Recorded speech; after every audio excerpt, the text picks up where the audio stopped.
కత్తితో చేకోసుకున్నవాడివి, అదే కత్తితో నా పేక్కోవడం నీకు ఒక లెక్క?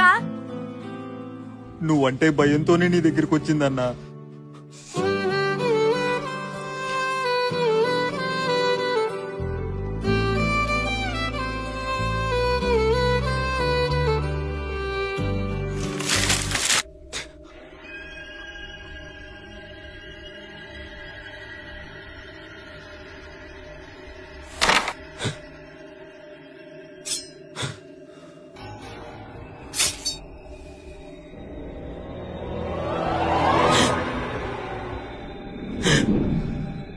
మీరు పరిగెట్టినప్పుడు గాజుల సౌండ్ వినిపిస్తుందిరా.